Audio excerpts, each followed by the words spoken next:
Now, as exciting as it may seem, the path of entrepreneurship is a very lonely journey. Entrepreneurs head into uncharted territories while facing daily challenges of managing cash flow, making payroll, and handling rejections from potential partners, customers, or investors. Often, others find it hard to relate to their situation, and hence, the often solo journey of an entrepreneur exists. In the next session, our panel discusses how entrepreneurs can build a network of supporters to help guide them along their way. Moderating the panel is Amit Gupta, Chief Executive Officer and founder of Ecosystem. The panel will consist of Puneet Pushkarna, co-founder and general partner at Solmark; Margie Warrell, best-selling author and founder of Global Courage; Chief Design Officer of Addapptation, Carla Vanderhoof; Crayon Data's founder and Chief Executive Officer, Suresh Shankar; Dr. Sindhu Joseph, founder and Chief Executive Officer at CogniCor Technologies; Kelvin, co-founder and Group Chief Executive Officer of Funding Societies; Vish, Mishra, venture capitalist at Clearstone Venture Partners; and Chief Executive Officer and co-founder of Percipient, Navin, Suri. To pose questions to the panel, click on the yellow button beneath the session window. We'll now join Amit and his panel for the discussion on building good support networks for entrepreneurs.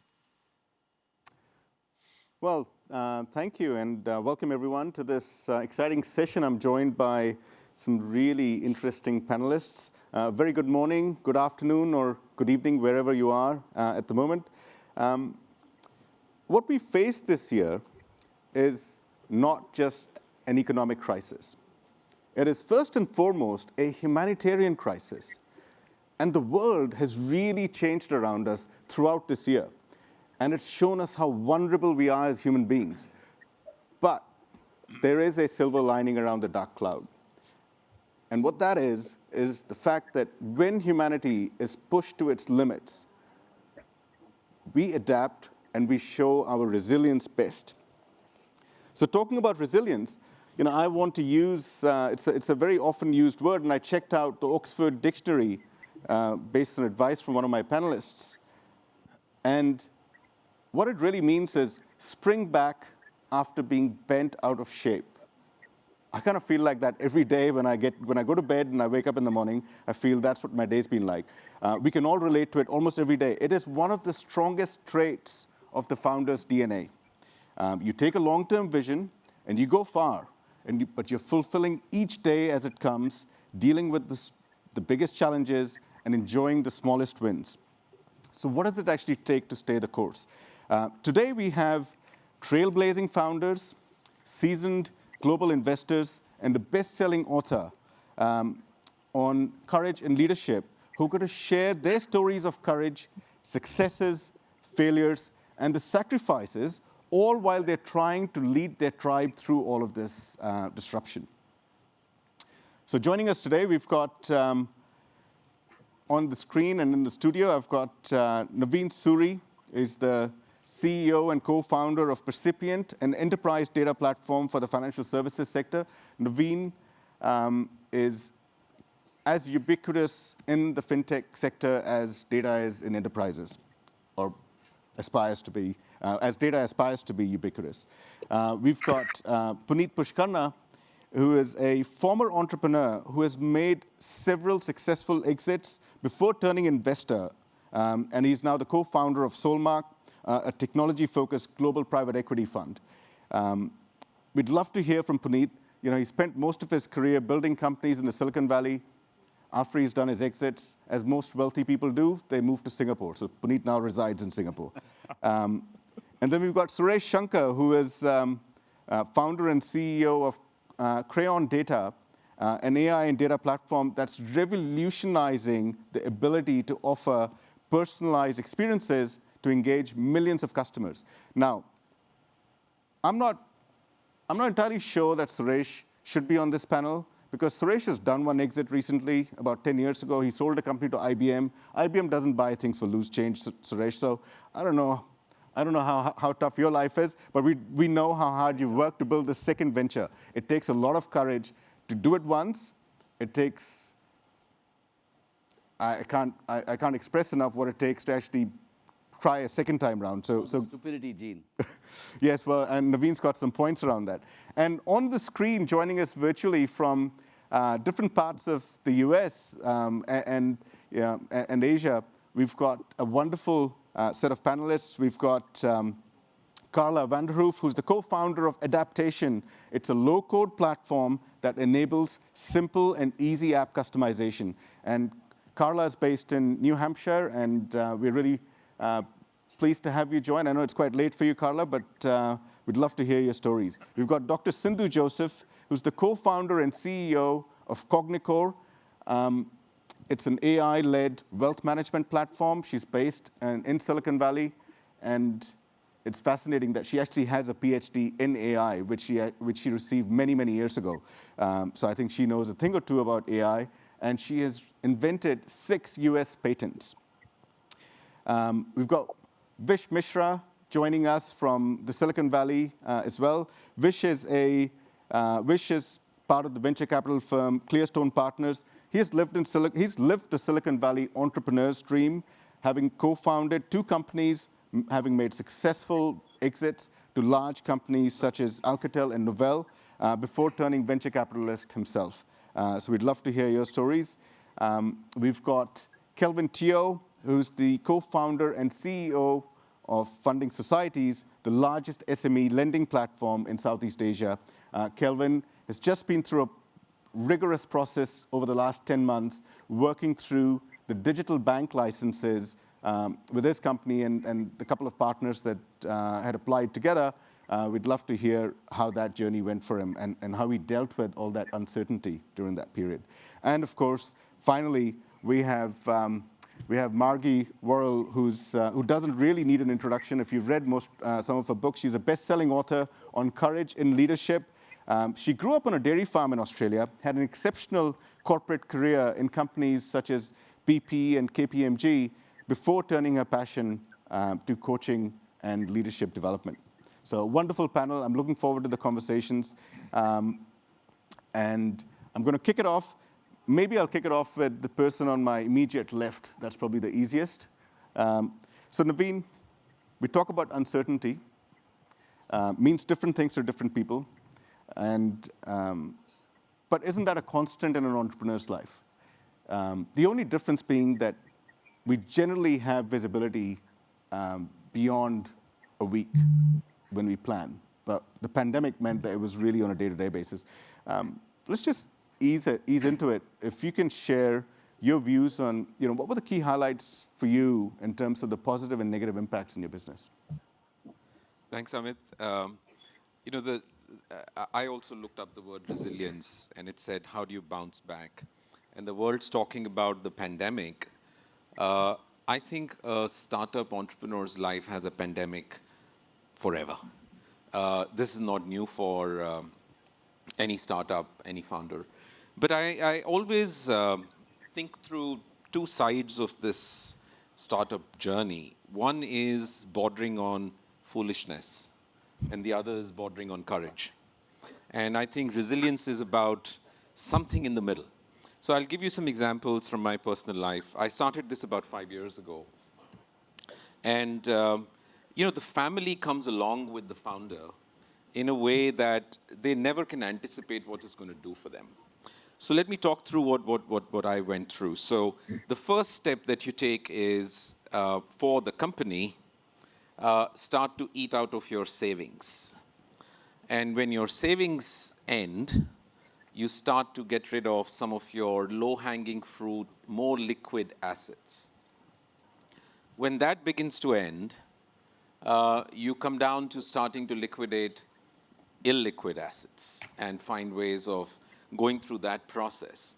So for me, over the last 5 years that I've been on this journey, while we've raised some capital very recently, I have landed up becoming what I very proudly call savings-free, I'm debt-free, and I'm asset-free as well. The only thing I have to show for it is I'm experience-rich. So I think that if this thing doesn't work out, I will hold my ears and apologize to my family. and hope that I can go back to either start something anew.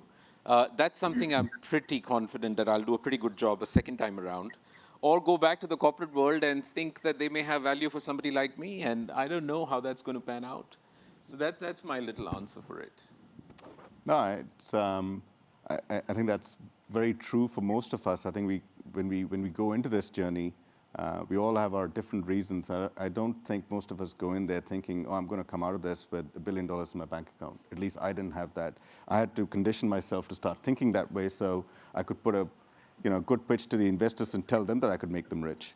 So Suresh, talking about making it big, you've obviously done this before, and it was quite interesting that you started writing blogs and sharing some experiences, and you actually did some research when this pandemic started in March. Kind of love to hear what your story's been, how have you dealt with resilience in general, and of course, what has changed now in the last 10 months? So I'll make 3 points about this stuff, right? And I don't want to talk about what I wrote in March because I didn't know what was going to happen. None of us knew what was going to happen. The first is, if I look at the word resilience today, I'd like to define it in the people I've learned the most from, which is women. I've seen it in communities, I've seen it in other startups, I've seen it in my own company and the women in it. I've seen it in my home, with my wife, and I've seen it in my helper, something that we're fortunate to have in Singapore. They really were the backbone of this crisis for me. They had to really do 20 things which men take for granted. And when I go back and I reflect on this thing, I think the women really held it together. And I'm not saying it as a diversity political statement. I actually think that they were amazing because they had to do all the normal things and do their work in this whole thing. And we have 3 women who'll probably talk more about it and I think have a better perspective on it. But it somehow seems to me that it's in their DNA much more than an entrepreneur's DNA. And I've looked at them and I say, oh my God, how did she do it? The second interesting thing is that when this whole thing started, we had a lot of experts, and we have a lot of experts on this panel too, who said, oh, you must have a playbook, you must know what's going on, you must plan for this, you must all have plan A, B, C, whatever. Sequoia wrote a famous Black Swan memo. All utter BS, right? They made billions out of this crisis. The point is, at the point of time when people started saying all of these things about playbooks and do this and do that, nobody had a clue as to what was going to happen because this was really not an event anybody could have thought about. And I think when you don't have a plan, when you don't have a playbook, that is total uncertainty. And I think for me, that is also a definition of resilience, which is nothing. You don't have any idea what's going to happen, but you still have to turn up and you still have to kind of find your way through it. There's no wisdom to turn back on. And the third thing is what I call the ability to handle duality. Many people have written about it. I mean, Charles Dickens talks about the best of times, the worst of times. Scott Fitzgerald talks about holding two opposing ideas simultaneously and still retaining the ability. That's what I think an entrepreneur grows through, right? You wake up in the morning and you're like, today is all going to collapse because I don't know where my next order is going to come from. I know where all the cancellations. And then you have to talk to your people and you have to give them hope. And then 1 minute later, you're talking to an investor who's saying, no, what the hell is going on? Cut cost. And then you're going out to another investor and saying, no, we're doing very well. Let me raise the money.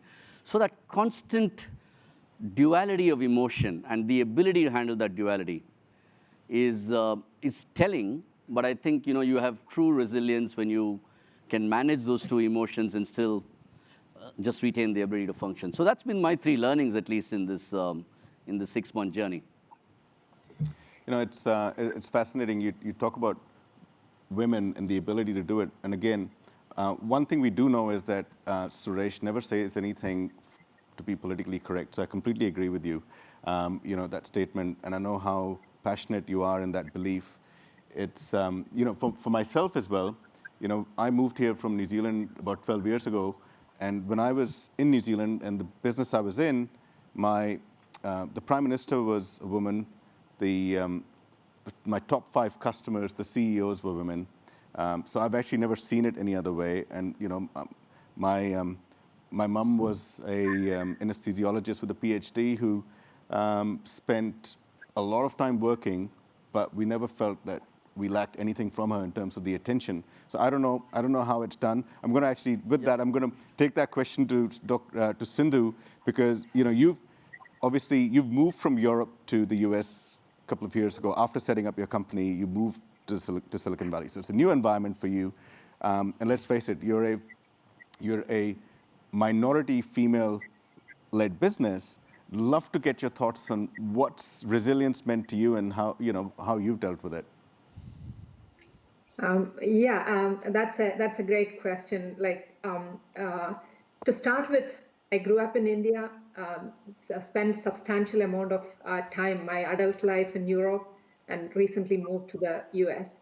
But when I grew up in India, I lived in one of the really remote small villages in India. And at the age of 15, my father asked me, do you want to have an opportunity to really go into a metropolitan city? I didn't speak a word of English. I didn't go out of my village at that time.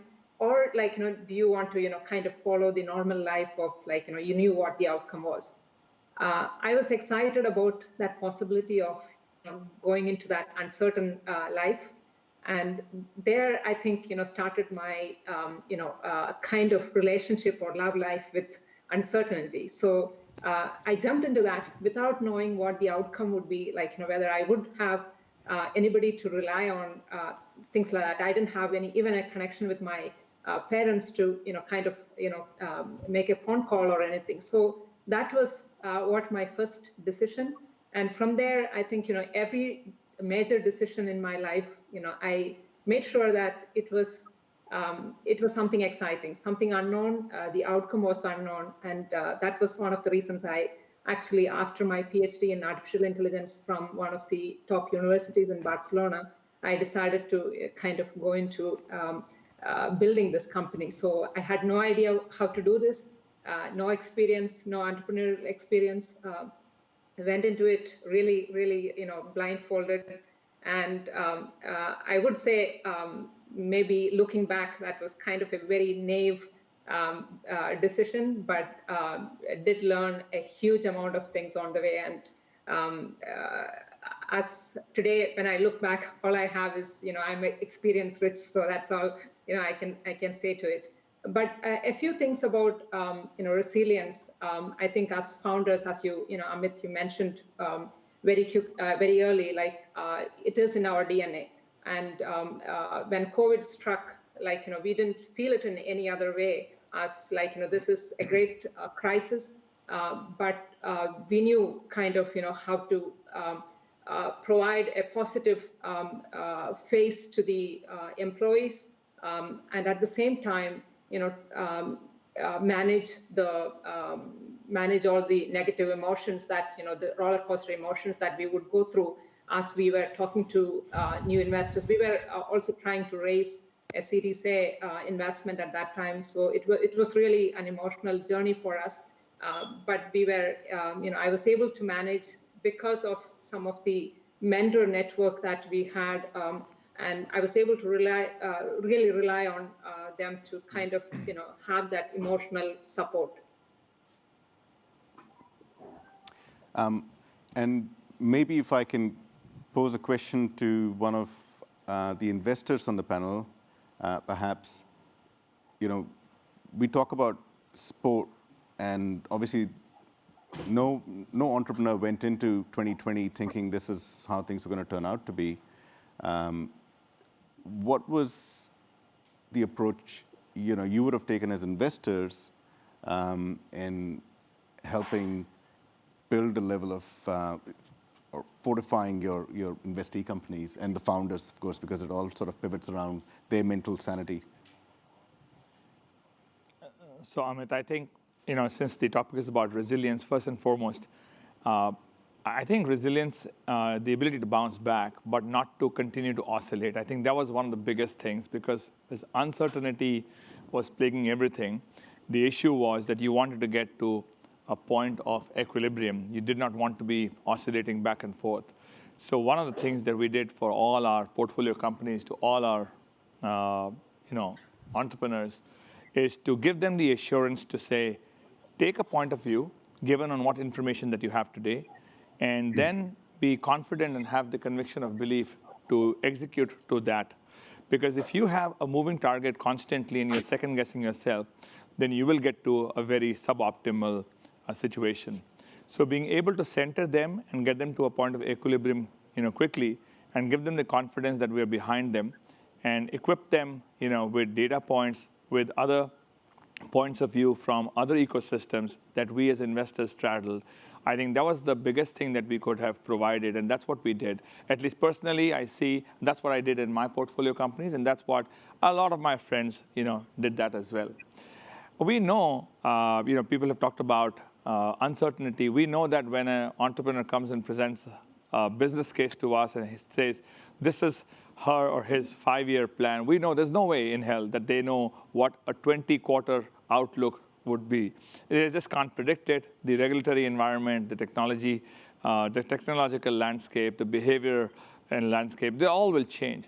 And hence what we're looking for is in an entrepreneur is how quickly she or he can adapt and change to that. So that's really what we're looking for. And this is only, the COVID situation is only accentuated, which otherwise is an environment that plays on no matter what the what business cycle you're in. It's just got hastened, it's got accelerated, and it's actually, but it's not something completely out of the normal. So when people talk about and saying it's a pre-COVID, COVID, post-COVID, I think these are continuums. In some cycles, they are accelerated, and in some other cycles, they tend to play out a leaner or a slower pace. But it is something that you have to deal with, and it happens all the time. And I tell entrepreneurs that they have to deal with this all the time. So that's just really an investor point of view. And luckily for me, I've straddled both sides. I used to be an entrepreneur for 2 decades. Last 10 years, I've been an investor, so I understand what it is from that side. And coming on the investor point of view, really the challenges that you are facing, et cetera. And Suresh talked about earlier about this duality of your mind, which way to straddle it.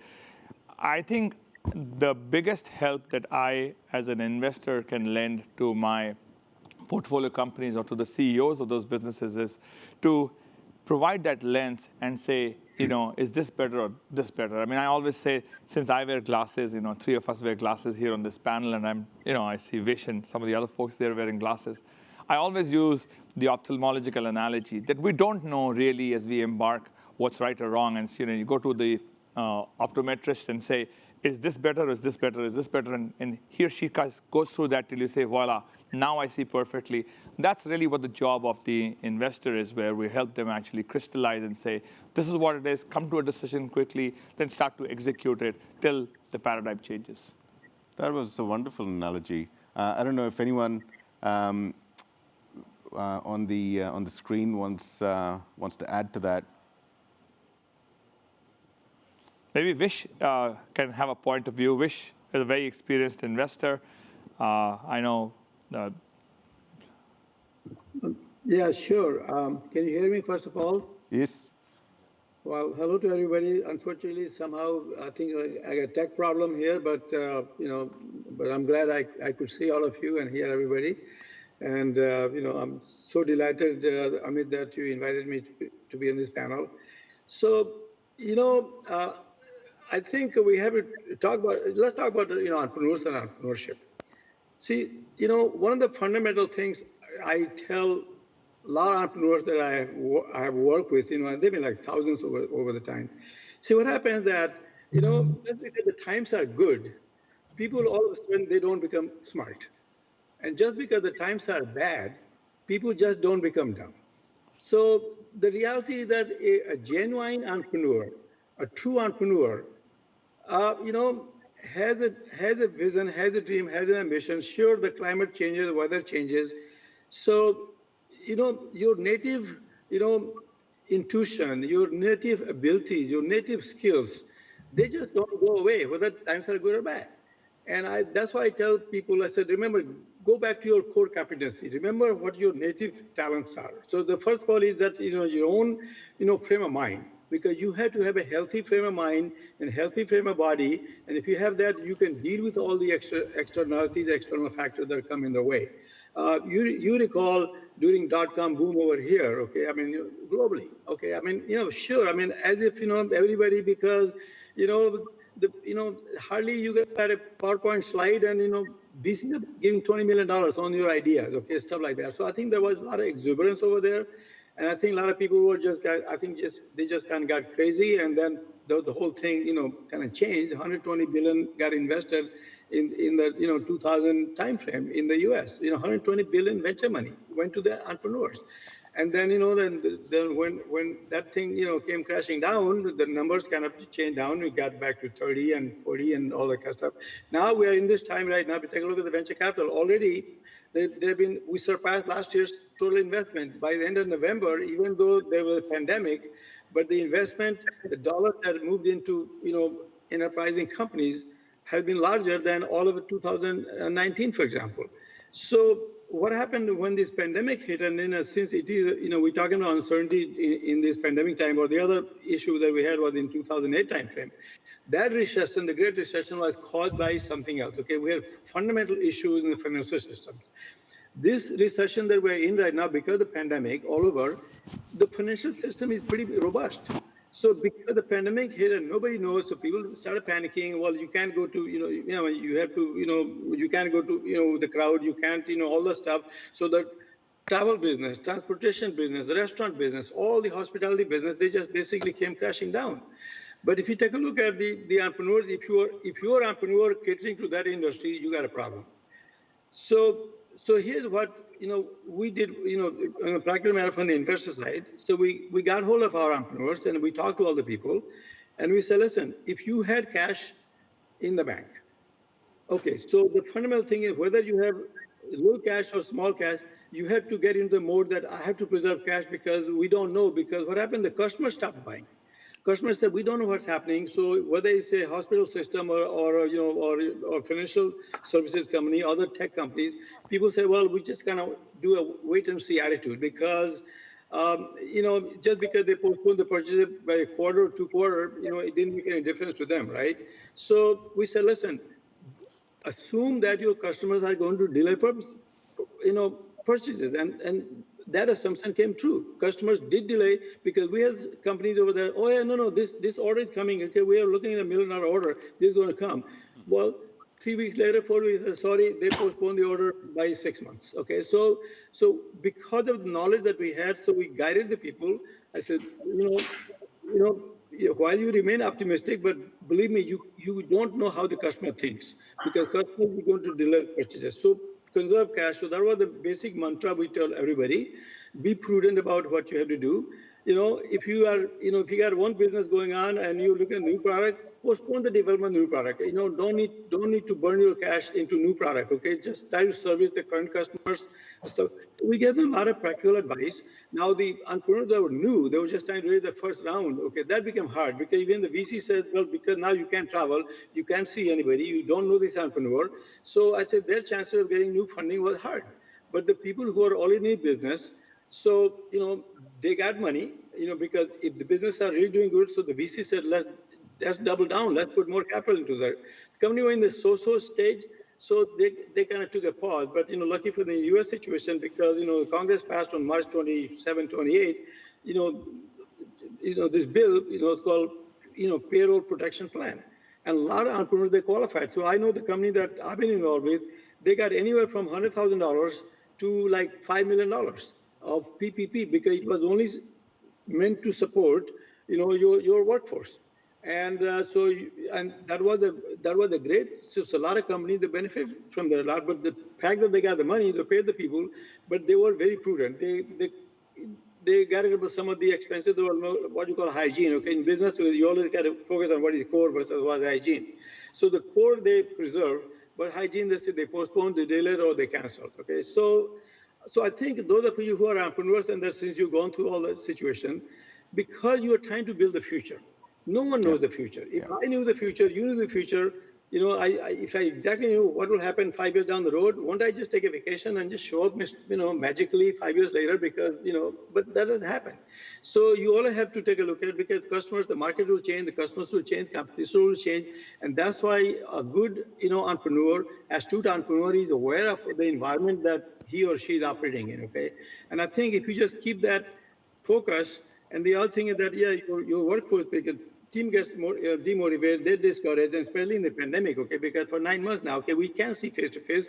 We do go social, we're in the office, okay, we attend a meeting, and somebody says something you didn't like, you go talk to them over there, but, because it has caused additional mental issue on people. So you have to over-communicate. You have to be more understanding, more generous with your workforce. And I think, we'll come to that. Okay, it's not the first time that these things have happened. Okay, even I've been through 5 different recessions in the U.S. Okay, I've been 53 years in America, and I've seen. So these happen, cycles. Sorry, I gave you a long dissertation, but you just have to. I agree, Vish. You've said 2 or 3 things that are very pertinent to the discussion. You talked about conserving cash, you talked about looking after your teams, and those are issues that I want to get into for sure. Those are very critical issues. Those are the practical things we have to deal with every day as part of this. But I want to hold that thought for a minute, Vish, to what you just ended with. Margie, I want to take this to you. I mean, we're talking about well-being, right? And as we know, the saying goes, if you want to look after yourself, look after others, you got to look after yourself first to be able to look after them. And well-being is so critical to a leader, not just an entrepreneur, any leader, because if they have to be in that positive mindset to be able to lead people with empathy through the challenges, right? And and well-being can cut across physical, mental, emotional, and spiritual. What is your view, Margie, on what are some of the big lessons for people to consider before they get into how to look after their teams? What do they need to do for themselves? Absolutely. Well, if you think of leadership extends from the inside out, and our ability to affect positive change around us starts with how well we can manage change inside us. And so at times like 2020, that's thrust all of us out of our comfort zone. And of course, entrepreneurs spend most of their life living outside their comfort zone, as I feel I have myself. But in times like this, we have to really double down on making sure we're bringing the right mindset to the challenges at hand. There's an old saying my father taught me growing up in rural Australia, and that is that the ships don't sink because of the water around them. They sink because of the water that gets in them. And so in stormy times like this, we've got to be really careful not to let the anxiety, the stress, the negativity, the fear that's going on around us, consume us, because that will ultimately derail our decision making. That will impact our ability to get everyone working together and to create the conditions for the people in our team to do their boldest thinking, to bring their best talents and their what they have to offer to the table. And so, yes, there are kind of different dimensions to well-being. And when we think of it, there's obviously physically our energy. If you're tired or you're sick, you're no good to everybody else around you. Mentally, being focused on top priorities, and emotionally, obviously being just clear-headed and calm, and spiritually, I think getting on purpose. And this pandemic, and frankly, the year itself, to me is a wonderful catalyst in a way to get real clarity around, for the sake of what are we doing, what we're doing, what really matters in our business. And at the core of it, what are we here for? What's our reason for existence? And I think that those entrepreneurs and leaders across the board who have navigated through this stormy time best are those that are very clear about mission critical, and are able to think really clearly, make smart decisions, not just kind of playing safe all the time, but also thinking beyond the immediate crisis to what's going to come next, so they can really set themselves and their businesses up to actually find opportunity amid all the creative destruction going on. Yeah, no, absolutely.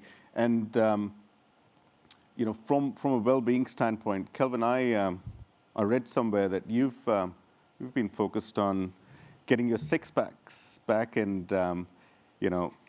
HIIT training, and obviously that's intensive interval training. So you've obviously been keeping yourself very focused on physical fitness, but you've had you've had quite an interesting year, because as opposed to the rest of us who were dealing with just predominantly our immediate environment, which was our customers and our people. That's what our immediate environment is, and in between is the cash. Right? You had to deal with the macro environment, because your company, Funding Societies, was one of the front runners for among the 5 digital bank licenses in Singapore, and that process started just around the time COVID started to peak, and it actually ended last week, and the awards were announced in terms of the companies that were awarded the licenses were announced. Unfortunately, while I was gunning for you and your partners, AMTD, Michelle and the team, unfortunately, you guys didn't make the cut with the 4 banks that were announced. But what was it like for you? Because you had to deal with a different set of issues. Yeah, I think it was a really powerful experience, and that actually it wasn't a 10 months effort, it was an 18 months effort, because preparation started upon MAS announcing the regulatory framework in June last year. So from June last year until December, and upon announcement, we have been working quite intensively preparing for it. In fact, probably even before that. So it was an 18 months effort. I think what made it a really powerful experience was also that the news was announced the decision was informed to us at around 6:30 p.m. Friday, and it was for very strategic reasons, right, to minimize, I guess, the media impact, the market impact, and the media got the news almost exactly at the same time. So at that time, I was basically at a dinner at my team's place, right, and because I knew that the media got the news at the same time, literally we have very little time to react. So how are we going to tell our shareholders? How are we going to tell our team? And I think the immediate thing that came to my mind was very much the story I've read earlier on the prisoners of war, right? How did they survive the situation? And the ones who survive are not the ones that think about, hey, what is going to happen 2 years from now, 1 year from now, winter is coming, where I keep warm, but rather, what does it take to survive the next day, just a day at a time, right? And immediately the reaction is that, hey, because I knew that the media is going to report that very quickly, I need to be ahead of the media, and I didn't have much time because the media have all been waiting. I'm pretty sure that they've written the entire article just waiting to fill up the names, right? So I have very little time to turn around. So immediately I had to send out a message to the entire company explaining, hey, this is the situation, this is what has happened, and I'll be going and having another follow-on session next with the broader team about that. And upon sharing that to the broader company and then to the team leaders that's having dinner together with me, I can sense that the whole atmosphere became really heavy and still. It's like no one talked after that. And one of my team members really reminded me that, hey, Kelvin, knowing you, yes, if we have gotten the license, it will be tremendous for the company. But knowing you probably have made a ton of backup plans as well. Why not just tell the team that, hey, yes, it was a great fight. You missed we wish we have gotten it, but we have also made a lot of preparations and backup plans in the event that we have not gotten a license. And what's valued and experience, the valuable experience and partnerships that we have formed along the way. Why not you tell the team about that? And so basically what we have done literally just yesterday in the office, right? That, hey, and share with the team that, hey, this was a powerful fight. Unfortunately, we missed it, but these are the implications that we think will happen. These are the preparation backup plans that we have already executed in the last 3-4 months. And these are the benefits that we have actually reaped along the way, right? I do think that the experience will be very powerful for us moving forward, be it in terms of us hopefully eventually having the muscle to secure our own digital bank license in Singapore in a few years' time, or subsequently channeling this effort and resources into pursuing similar efforts in Malaysia or other parts of the world, right? And I think one quote that really resonates resonates during this period was basically Roosevelt's quote, "The man in the arena," right? Because during this period, everyone is a very visible failure in a sense, right? And everyone would. I was very fortunate that many people was texting me right upon 6:30 p.m. that, hey, sorry to hear about this and so forth, right? And so on one hand, I felt really touched that, hey, there was a lot of supporters, but on the other hand, it's very visible. Probably the whole Singapore knows about it, and my peers knows about it. And there are of course critics around that talks about it as well. And I think Roosevelt's article quote on the man in the arena I thought was very powerful. It basically started with, "It's not a critic who counts, not a man who points out how the strong man stumbles or where the doer of deeds could have done better." And he basically ended with, hey, the credit goes to the man in the arena. If he fails, at least fails while daring greatly, so that his place shall never be with those cold and timid souls who never know victory nor defeat. And I really think that this experience, even though we have missed the mark by a bit, and even though we thought we were favorites in the process, we do think that it will be very helpful for us as an organization to grow moving forward. And personally, even we are very optimistic about what December 2020, of course, 2021 will take us. Absolutely. And look, I mean, that particular situation aside, to be fair, you are the largest SME lending platform in Southeast Asia. So kudos to that. And it's been an exceptional win for you. And I think with all the challenges that we deal with, it's really important to keep enjoying the smaller wins as well, because that's what keeps you energized. Can I just ask you, I mean, what has been your sort of ritual, your daily ritual in terms of just dealing with all of this for yourself? I think just now Margie said it very, very accurately, right? That I think, to me, I think resilience are really three parts, right? Spiritual, physical, as well as emotions. Of course, spiritual, depending on what you believe, I think that's extremely important to keep us focused on a longer term of things. And I think physical, frankly, is something that I've always compromised for some time. But with COVID, things have slowed down, and it gives me time to actually do more of that and build my six packs through my imaginative eyes. Because when I don't feel like working, what else can I do that makes me feel like I'm progressing? And that was basically like working out, right? So basically, I started exercising quite a bit in the last 6 months or so, and I do think that this habit will carry forward. Perhaps the hardest one is probably the emotional side, because like what Suresh has mentioned, the duality is very, very real, and you probably experience it in very split second, right? That hey, things are great, you meet one investor, and then hey, you need to not just pass on your resilience and your optimism to the team members around you as well, who may not have the opportunity to see not just hey, the challenges that's ahead of us, but also the positive that's happening in the greater scheme of things, right? And I think that to that extent, I made a very conscious effort that yes, whenever there are bad news, I think it's extremely important to emotionally adjust to it and take time to grieve it. But at the same time, to me, I also make sure that I have a time limit that, hey, dude, I'm going to go from now to the toilet. These 60 seconds, I'm going to grieve the shit out of it. And then, I'm going to grieve a ton out of it. And then after that, I'm going to and that's consciously blocking out the negative news, because I find that oftentimes when negative news happen, it's very easy to react towards the situation, and that suddenly darkness descends to your world, right? But what we realize is that actually even through the hardest of times, there are a lot of positive that is happening. For example, in SME financing is an industry that is seen to be quite hit by COVID. And our shareholders gave us a very realistic view with a Black Swan article that hey, that this is going to be extremely tough year. So as a Sequoia and SoftBank company, we paid heed to that advice, right? But we also noticed that hey, this time also really digitalized the market. It really helps us to give us a chance to streamline the business.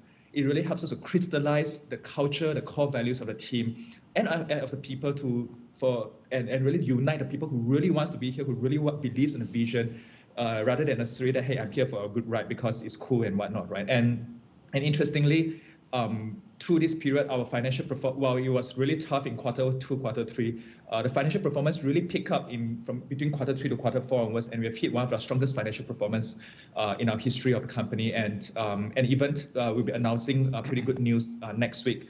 Because FinTech Festival is this week, we don't want to clash our PR with FinTech Festival. So I think that the silver lining is there, and that I think is extremely important for us to not. I'm not saying that we should be blindly optimistic, but I think that we oftentimes are blind by pessimism when a negative happens. So I think that having that balance is extremely important. I think I had something to add to what Kelvin said, but maybe Carla should go first and then. Yeah, no, actually, I'd love to hear from Carla about her experience, because you've had, obviously, the challenges, the business challenges that everyone else has faced, but you're also in an environment where, COVID's been, unfortunately, a bit more pronounced. You've had a lot of other activity, economic, political activity in the last couple of months. That's probably taken up a lot of your energy. But what's all this? What's the experience been for you over the past 10 months, and what's changed? What are some of the learnings in terms of the resilience you would have already built being an entrepreneur versus what was the new sort of learnings from this process? Sure. It has been a very interesting past 10 months, and it's definitely not the outcome that we were expecting going into 2020. Can you all hear me as well? My screen is breaking up a little. Okay, good. So we came into 2020 really strong, and we were at the moment of our startup. So we're about 3 years old, ready to grow. We just raised, we closed our seed funding literally one day before our governor gave us the stay-at-home order. We had just moved into a beautiful new space, and we said goodbye to everybody. So, I mean, I guess that was our first dose of resiliency for the year. And what ended up changing is, a lot of what has been said here, contracts were getting pushed, and uncertainty was sinking in with all of our customers. So we've actually needed to completely pivot our go-to-market. So we were a very traditional B2B enterprise in-person sales team and sales-led company. So, that's conference-based. So that entire channel just disappeared from us at our most important time. So fortunately, we had raised, and now we are able to use that money to pivot. And instead of going to the sales-led, now we are able to pivot into more of the marketing-led lead generation. So I think what it's done, and I keep going back to the thought of being anti-fragile. I think in the long run, this pandemic has forced the right model on us. And what it did is it exposed our weaknesses. And because it exposed that in such a harsh way, we are able to really see and move quickly to resolve those things that could have cost us in the long run. So I think the learnings is, some of the things that we already had set ourselves up for. Luckily, we had an extremely flexible technology. That's in our name, right? Adaptation. We are built to adapt to new situations. But through finding the fragility of like a single channel B2B sales in-person led to now more of becoming a generous brand and thinking about how we can help people and offer things to our community. That has been our biggest learning, is really the importance of your community and the importance of not necessarily selling things, but giving, being a helpful brand and really just genuinely caring about lifting everybody up. And we can do that. Interesting. Yeah. So just to, I think, share something that on top of what Kelvin said, I think this duality is a very real thing, right? I can completely relate, Kelvin, to that moment when you were sitting out there, because we went through a similar experience. Largest airline in the world, $50 million contract waiting to be signed. And it just disappeared. And there's this moment, and you have to go out and you have to tell the people in your company that, by the way, all this stuff that we're planning for is not going to happen. And you have to put your bravest face on it at that point of time, no matter what you're feeling inside. And I have this rule that says you're allowed 5 minutes of whining every day. No more than 5 minutes, right? And then you got to go back into your, you go back to your bedroom, you go to wherever you want to, and then you say, okay, let me sort this out in my head. But when you're talking to your employees, you're talking to your board, you're talking to all those people, you've got to put the bravest possible face, and you've got to also believe in it. Because if you don't believe in it, you will come across as completely not authentic. And people will see through it. And the biggest learning for me in this whole thing is when I went out and made that announcement at the company, there was an engineer who shrugged and said, we've seen worse, and went back to his coding. And that moment, you know that there is resilience built in inside the company, that people will get on with their life and say, hey, you know what, there's going to be another one of these that come along, we will learn from this, and we'll hopefully learn from the mistakes, and we'll go on. And that's, I think, the true test, really. The ability to stand there, put a brave face, believe it, and worry like hell at the same time when you go back. And that mental stress is quite hard. It's quite hard for people to live with. It's not surprising that I think mental health is not something people talk about, but I've seen a lot of entrepreneurs literally break down in this last 10 months. And I think it's going to be a bigger problem for the world as we go forward. I think to add to that point, Suresh, that you said, one of the things that I have personally focused on is that when I go to bed in the night, I sleep within 2 minutes. I do not worry about what's going to happen tomorrow morning. I sleep. Yeah. And when I get up in the morning, I'm literally as fresh as I had the best day yesterday of my life. And that allows me to carry through a day which is strewn with difficulty and complexity and duality and all of those things. So I would definitely encourage entrepreneurs that when you go to bed, do not carry that weight of what's going to happen tomorrow, because it's not going to get solved. So you might as well sleep well, keep healthy, keep your well-being intact, because if you're intact, the company is intact. If you're intact, the family is intact. Your children are intact. Your customers are feeling better. But if you don't do that for yourself, you're going to put everything else at risk. Yeah. And that's not worth it. That's not worth it. So sleep well. Couldn't agree more. That's, got to take, in that respect, got to take it each day at a time. Every day is a fresh day, literally, not philosophically. You mentioned family, Navin, and it's quite interesting. And you and I have spoken about it before. We often attribute a lot of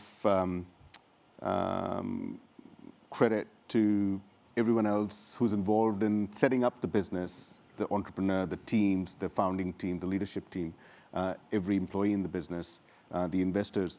But we often forget the role of the family and the sacrifices they have to make.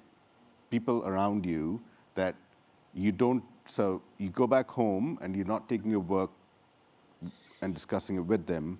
They're not necessarily part of your decision-making process, but they're playing a very critical role in solving that. So maybe question for Sindhu on that. I mean, has the COVID environment changed, has the pandemic changed anything for you in terms of balancing, your business life and then also being able to manage how you devote that time to the family and everyone who knows me will also know that, myself and my husband are the co-founders of this company. So we have been through this for more than 5 years now. And so even my, 3-year-old daughter almost know that, what I'm working on, what CogniCor does, and who are our clients. So, we don't really differentiate family and business.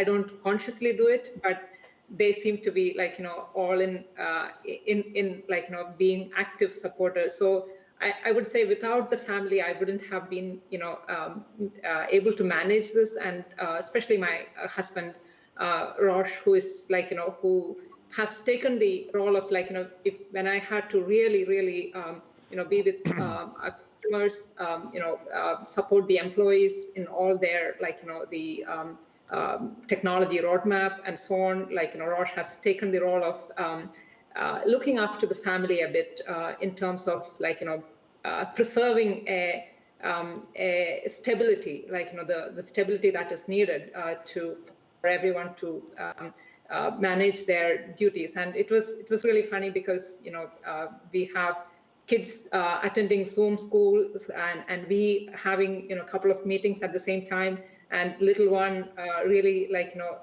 trying to, be part of that. So it was, initially it was really, we really went through a problem, but, everyone settled into that new normal. And the family support system really helped us to be where we are. Also, one thing that we consciously tried to do was look around us, not just as a family. We are new to this community, but we made sure that we took some time as family, like between 5 to 7 o'clock, we would walk around the neighborhood.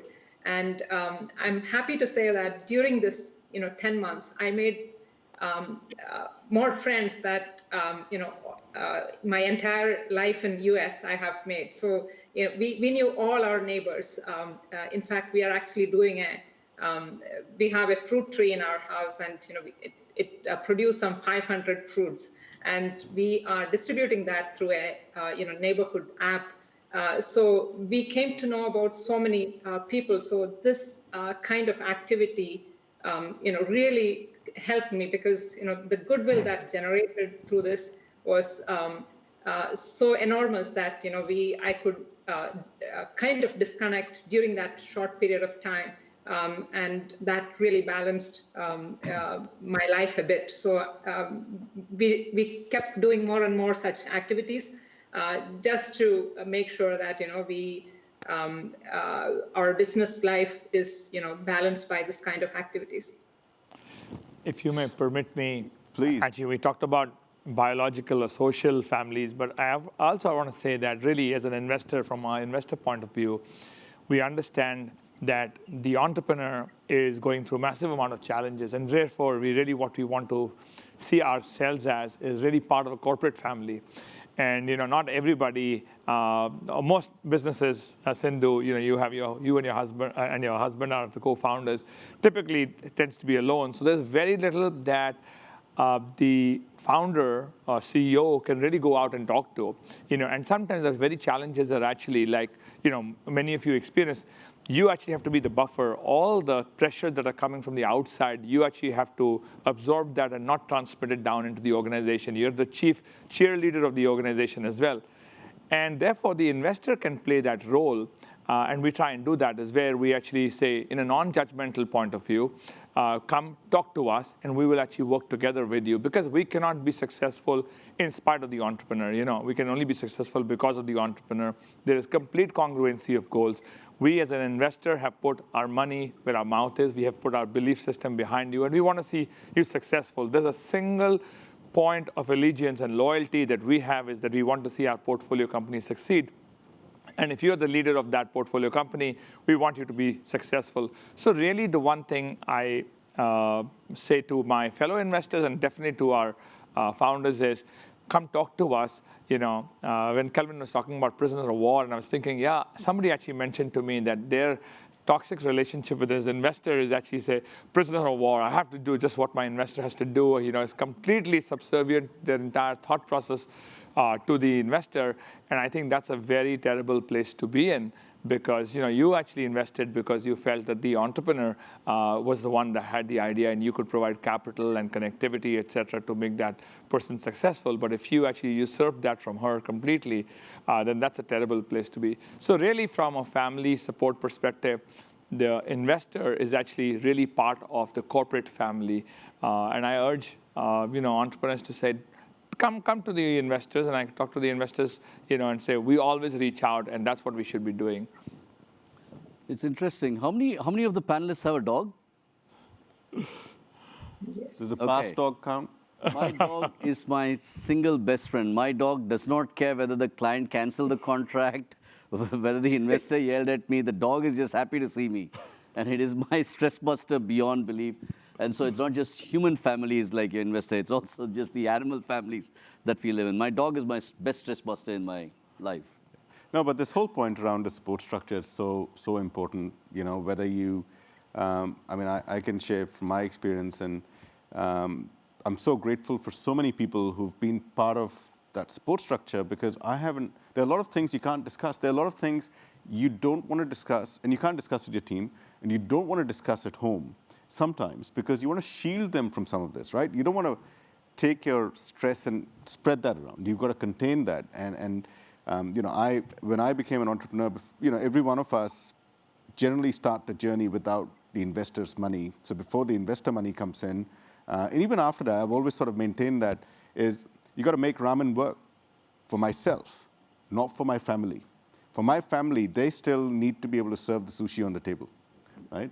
But I can survive on the ramen. So balancing that out, but where that support structure comes really, really handy. And I've been very fortunate in that sense. How important is that support structure to the rest of the entrepreneurs? And just expanding on the point that Puneet just made. Amit, I'd probably take a slightly adjacent area. So when I started my journey, my daughter was 15 and my son was 10. And we used to live in Hong Kong, and fabulous life. And with the Maserati. Cars and everything. So I personally say I moved from the Maserati to the MRT in Singapore. But I think, through the last 5 years, these two teenagers have actually seen me through the process of downgrading many, many things in life. Business class has become budget airlines. Most of it is public transport. The lunches and dinners have come down from 5 or 6 a week to maybe 1 a week. The holidays have come down from 4 or 5 a year to maybe 1 a year, and they're not long distance, they are short distance. And the conversation at the table is, did you get your funding? The conversation at the table is, did you get the revenue that you were looking for? What happened to that contract that you were getting? Are you paying your salaries to your people or not? And so I think inadvertently, these two kids are also sort of soaking on resilience, that they're seeing this father run through this regardless of the challenges. And I think somewhere in their life, ultimately, 10 years, 15 years, 20 years down the line, without their knowing of it, they would manage to unlock it and be able to take advantage of it. So I think entrepreneurs, especially when you have teenager children, chances are that the conversations at home are actually injecting subconsciously resilience in the family, especially in the kids, for a better future for themselves. It's a great way to do it. And look, I wanted to just shift tracks a little bit and talk about the teams as well, building the resilience in teams, and how everyone's dealt with that. And it's also about building a culture of courage, as Margie puts it. So maybe, Margie, I'll get you to kickstart that. Navin talked about building the culture of courage at home. Well done, Navin. And how do you take that in your business and with your teams? It's the same dynamic, even in a family or in a team, in a small organization or a big one, in that emotions are contagious. And if you're operating from a place of whatever happens, we've got this, we'll figure it out, then that kind of confidence, that belief that you'll ultimately prevail will impact other people. And so when it comes to creating that culture with an organization, it's so important. Obviously, how you're the one in charge, everyone's looking to you. It's like you're an emotional barometer and they're looking to you for the cue, just like your kids are. Are we going to be okay? And I think when the leader knows we're going to figure this out, I don't know what the future holds. I'm not quite sure. It's very uncertain, but we will adapt and we will find opportunity amidst the uncertainty and adversity. I think that ultimately emboldens others. And in times like this, you don't want if everyone's scared and anxious, they're not going to think smart. They're not going to take the actions needed to get through and come out the other side better, stronger. And so creating that culture of courage is, to me, fundamental to any entrepreneur's ability to be able to get the best out of their team in good times and in tough times. Absolutely. You don't want people second guessing. That's the worst thing. And I think, Puneet, you referred to that earlier. I don't know if anyone wants to share the perspective on how you dealt with actually building that and strengthening the core of your business, and that's your teams. I'd love to hear from... I think one of the things that we have done is being completely transparent in terms of what our business goals and how much we have achieved, what is the situation, and we have made that communication as often as possible. And I think that got the entire team on the same page. What our KPIs are, how much we have met. So I think that gave the team a very good understanding of where we stand and what are the prospects that we have.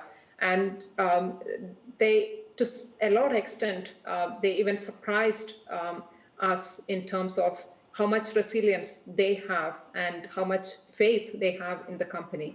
And some of them, of course, we do see that they want to now get out of the company, but we built a much more stronger team in the process. And so that way, I think every company has to go through that crisis to make sure that our team is. So I'm glad that we went through that process. I'm sure most of the entrepreneur friends would agree with that. And if I might add too, I was going to say the same thing. That was our key and is our key, is just the transparency. And it also brings me, when I'm thinking about courage, it ties me back into a point that was mentioned earlier where if you're trying to hit all these moving targets, that leads to anxiety. So focus in and of itself, and to have focus, I think, is a courageous thing to do when when there are so many uncertainties around you. So to provide focus for your teams and transparency for your teams, I think those have been really key for us. Absolutely.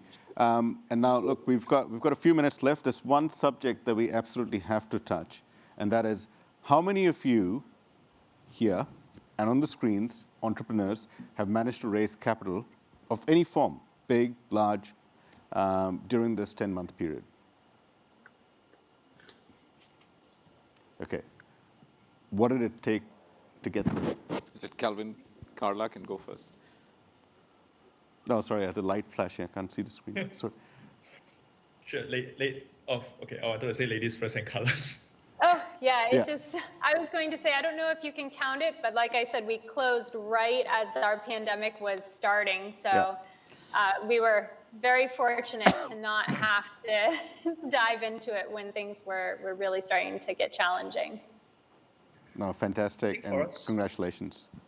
Yeah, we have Kelvin? been fortunate in a sense that we have capital raised right before pandemic when was happening, but at the same time, we also have raised additional capital while the pandemic was running, I think quarter 3, quarter 4 or so. And I think for us, the focus were really two things. One was actually, I know this is probably not the most politically correct thing to say, but there is a bit of an investor company fit, right? That there are some investors who are more willing to write checks during this period of time than in other periods. For example, strategics. They are still flush with cash. They find the value in terms of the company and on top of financial returns. And I think that has to work out quite well for us. I think that's number one. I think number two is also that because of the pandemic, things move a bit slower. We could actually build a lot stronger reporting capabilities, more sophisticated analysis that helps it helps to the investors to make easier decisions that previously we could not have the opportunity to do because we're just running and growing very quickly, right? So I think those two things have been very helpful for us. Navin? Yeah, I think for us, the conversations were actually happening since middle of last year. And so I think we could carry them through. And we feel quite fortunate that that happened. But I would think that, we're in the enterprise software business. And we figured through the journey that we opened some conversations in Asia as well, just as the pandemic was hitting. We found that not many people understood enterprise software as venture capitalists in this part of the world. Lo and behold, we started to move conversations back to the US. And there, I think you find a lot more appreciation of these things, but now you can't travel there. And it's very hard to raise money just because you saw somebody on a Zoom call. And I started to think that if that hadn't happened, we would probably be in a very difficult situation than maybe we are. So I think we'll feel lucky to some extent that this came through. Any last words of wisdom there from our eminent investors? We've made investments through the whole period. We've actually exited and made investments. I think good ideas, are out there. I think there are great entrepreneur teams out there. So you'll always find, if you have a good idea and you have a great team, you'll always find, while the due diligence may get longer, but you'll always find capital out there. So I always tell entrepreneurs, keep going out there. Not that you can ignore the pandemic, but I think if you have a great idea, please go out and talk to investors. Investors are looking for quality assets to invest in all the time. Yeah. I think the simple message of this year is if you've survived this year, you can survive anything. Yes. And look, on that note, we're running out of time. I just want to do a quick wrap. I want to thank everyone here, but I think the key message really is when you're an entrepreneur, your DNA is about dealing with challenges and enjoying the small wins, enjoy the journey, make it count for everyone around you, and I think it works well. So thank you, everyone. Thank you. Fantastic discussion among founders led by Amit Gupta himself, a founder and CEO of Ecosystem.